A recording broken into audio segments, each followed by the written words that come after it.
दोस्तों आज हम एक ऐसे देश के बारे में जानेंगे जो भारत के किसी कॉलोनी से भी बहुत छोटा है, पर इसके बावजूद यहाँ देखने योग्य अनेकों चीजें मौजूद हैं। और अगर यहाँ की महिलाओं की बात करी जाए तो इनकी खूबसूरती के क्या ही कहने।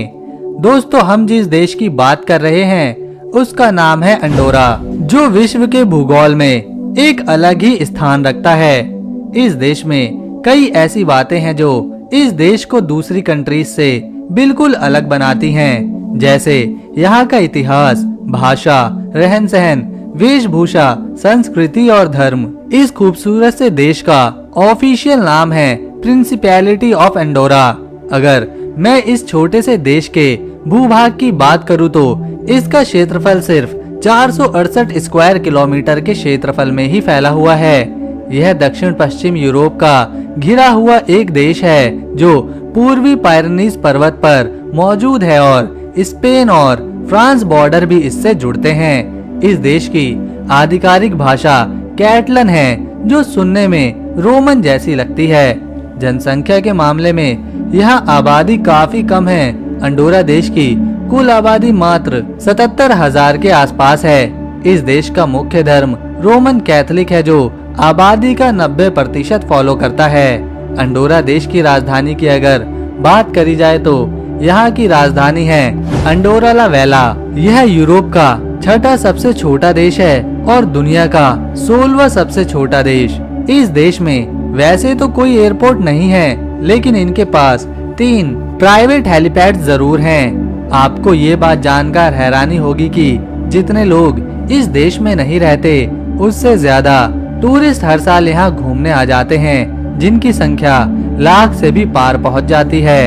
अंडोरा देश यूरोपीय संघ का सदस्य तो नहीं, लेकिन इसकी आधिकारिक मुद्रा यूरो ही है, जो भारत के 86 रुपए के बराबर आती है। इस खूबसूरत से देश के औसतन लोगों की आयु 81 वर्ष है और दूसरे देशों से ये काफी ज्यादा है।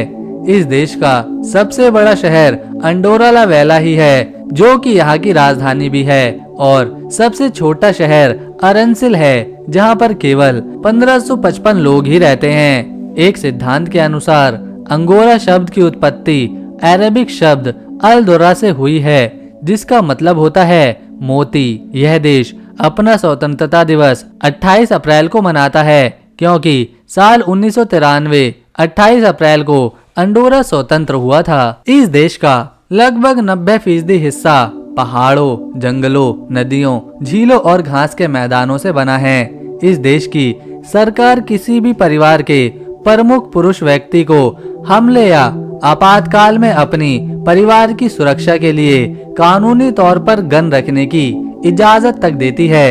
इस देश की अपनी कोई आर्मी नहीं है और इस देश ने पिछले 1000 सालों में एक भी युद्ध में भाग नहीं लिया। हाँ, लेकिन जर्मनी के साथ इनकी नोकझोंक चलती रहती है। इस देश का कॉलिंग कोड +376 है। अंडोरा देश की कमाई का मुख्य स्रोत यहाँ की टूरिज्म इंडस्ट्री और वाणिज्य उद्योग पर आधारित है। इस देश की प्रति व्यक्ति आय काफी ज्यादा है, जो भारतीय रुपए में 31 लाख रुपए के बराबर आती है। अंडोरा में शिक्षा कानून के तहत 16 वर्ष तक बच्चों का स्कूल जाना अनिवार्य है। यहाँ पर देह व्यापार जैसी चीज को कानूनी रूप से मान्यता नहीं दी गई, लेकिन इसके बावजूद कुछ महिलाएं हैं जो इस काम को यहाँ पर करती हैं। यहाँ पर महिला और पुरुषों की संख्या लगभग एक समान ही है, इसीलिए यहाँ पर लिंग भेदभाव नहीं होता। यह देश सबसे ज्यादा विकास अपने टूरिज्म इंडस्ट्री में ही कर रहा है, जिसमें सबसे खास तौर पर पहाड़ों पर चढ़ना, कैंपिंग करना आदि शामिल है। दोस्तों यूँ तो ये पूरा देश ही काफी खूबसूरत है, पर यहाँ के कुछ सबसे सुंदर शहर हम आपको बता रहे हैं। राजधानी अंडोरा वेला के अलावा La Massana, Encamp, Sant Julia, Canillo, Les Escaldes, El Pas de la Casa, Arinsal, La Cortinada, El Tarter, Soldeu, Escalets and Gordany और ग्राउ रोइंग हैं। दोस्तों यहाँ के कुछ शहर तो ऐसे हैं जहाँ पर केवल 100 से भी कम लोग रहते हैं। आप अंदाजा लगा ही सकते हैं यहाँ पर कितनी ज्यादा शांति होती होगी। इन सारी चीजों के अलावा यहाँ पर हर चीज की सुविधा मौजूद है। तो दोस्तों, अगर आपको एंडोरा का हमारा ये वीडियो अच्छा लगा तो इसे एक लाइक देकर अपने दोस्तों के साथ शेयर करें और जाते जाते चैनल को सब्सक्राइब कर बेल आइकन प्रेस कर लें ताकि नई वीडियो की सारी अपडेट और नोटिफिकेशन आपको लगातार मिलती रहे।